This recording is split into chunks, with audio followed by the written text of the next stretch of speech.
نسائی ہے نا، نسائی شریف جن کے سیاستہ، تو مسلمان مجاہدین جب ان کے گاؤں پہنچے نا تو وہاں سارے مرد بھاگ گئے تھے، ایک مرد بھی نہیں رہا، عورتیں ہی عورتیں تھیں۔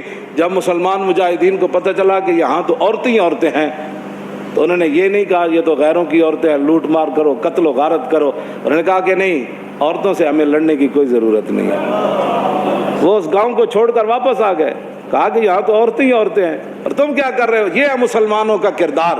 اور جب حاتم طائی کی بیٹی ننگے سر حضور کے سامنے آئی تو پھر رسول اللہ نے ان سے قید ہو کر آئی اور فرمایا کیا چاہتی ہو؟ کہا جی میں نے آپ یہاں نہیں رہنا، مجھے میرے بھائی عدی بن حاتم شام دوڑ گیا ہے، آپ مجھے سواری دیں اور راستے کا خرچہ دیں، زیادہ راہ دیں تو مجھے آپ آزاد کر دیں۔ حضور نے فرمایا یہ بھائی ان کو سواری بھی دے دو، ان کو کپڑے بھی دے دو، ان کو زیادہ راہ بھی دے دو اور ان کو بحفاظت شام روانہ کر دو۔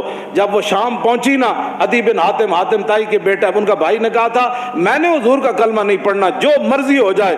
جب وہ بہن بھائی کے پاس پہنچی تو پہنچنے کے بعد اس نے پوچھا تو کہاں سے آ رہی ہے؟ انہوں نے کہا میں تو رسول اللہ کے دربار سے آ رہی ہوں۔ انہوں نے کہا پھر کیا ہوا؟ انہوں نے کہا میں تو قید ہو گئی تھی۔ انہوں نے کہا پھر تجھے قتل نہیں؟ انہوں نے کہا قتل کی بات کرتا ہے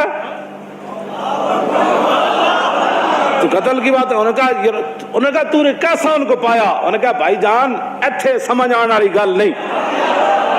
انہوں نے کہا میں تے نہیں مننا۔ انہوں نے کہا جھلا ہویا ایک بار جا تے صحیح، تو ویکھ تے صحیح، تو آیا نہ درتے کیوں بد نصیبہ، ہزاروں رگاں وچ رنگیں دے محمد۔ بہن دے کہن ہوتے عدی بن حاتم کہنے میں تو تیز سواری رکھی ہوئی سی، میں تو نس آیا، میں حضور دا کلمہ نہیں پڑھنا۔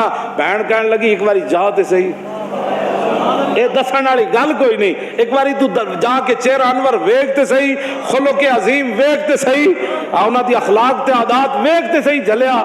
وہ کہندے میں اتھوں نسدا آیا، نسدیاں پھر میں جدو آیا تو مینوں پتہ چلیا حضور مسجد نبوی شریف وچ تشریف فرماون۔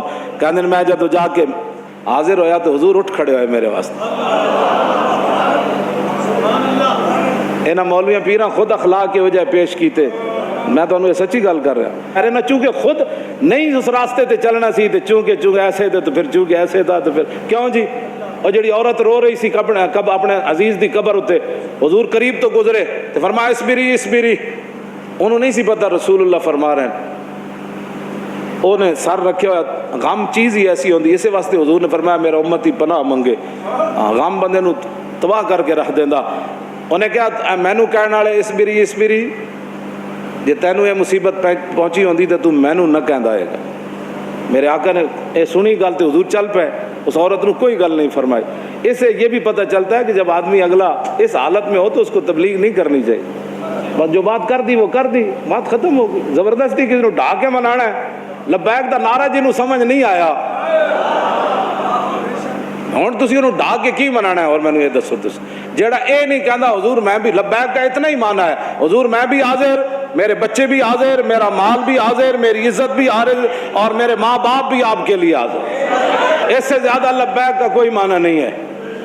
اور تاجدار ختم نبوت کے نعرے کا اس سے زیادہ کوئی معنی نہیں کہ ساری دنیا طے و بالا ہو جائے لیکن حضور کی ختم نبوت پر پیرا ہر صورت میں ہوگا، بس اس سے زیادہ تاجدار ختم نبوت کا ہاں جی، اس سے زیادہ لوگ ان کو سیاسی نعرہ بنائے پھرتے ہیں، پیڑا اور تے پھکیاں اور، امت اس نعرے پر کھڑی ہو گئی اور وہ نیچے اختلافات تھے امت ان کو بلا گئی، انہوں نے کہا بس بھائی لبیک۔ مسجد نبی شریف میں عرب بھی کہتے ہیں لبیک یا رسول، ہم عربی ہیں لیکن یہ نعرہ تو ہاں جی مصری بھی کہتے ہیں لبیک یا رسول۔ پورا عالم اسلام نہیں پوری دنیا کہہ رہی ہے اس وقت لبیک یا رسول اللہ، ہاں لبیک یا رسول اللہ۔ تو اس سے بڑا اللہ کا کیا کرم ہو سکتا ہے کہ امت اختلافات کو بھلا کر حضور کی غلامی کے لیے جمع ہو گئی۔